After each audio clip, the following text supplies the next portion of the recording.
In the startling images captured on cell phones and dash cam footage, police across the nation going too far.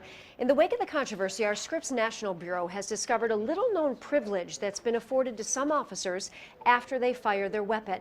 Ross Jones joins us live. And Ross, what is that privilege?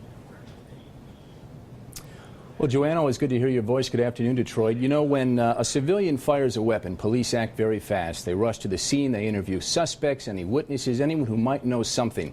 But when it's an officer who fires that weapon, those rules don't always apply. Our investigation has found out about a very little-known rule or policy that is making its way through departments across the country that's called a waiting period. Essentially, it limits when an officer should be questioned about a use of force, whether it's firing a weapon or using some other kind of significant force, when they should really be asked any questions about why they did it, how they did it, anything to make sure that they followed policy. Now, these are being used in about half of the 50 largest police departments in the country. They range anywhere from 1 night to 10 days, depending on where you are.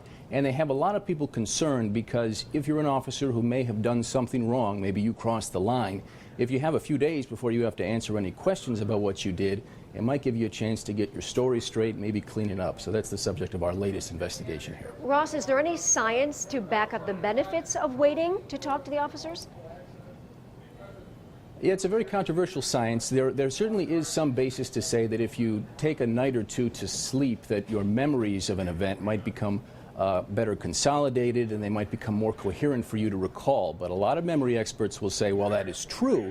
There's a lot of other things that maybe might make that a bad idea. You'll forget some details. The memory can be contaminated. You might, if you start talking to other officers, you might start, their memory might affect yours. So there's a lot of folks who say, memory experts in particular, who say this is not a good idea when you want to figure out if a cop did the right thing. You want to get those details as soon as possible. Oh, Ross, we look forward to hearing more. Thank you so much. And always good to hear your voice as well, my friend. Keep up the good work.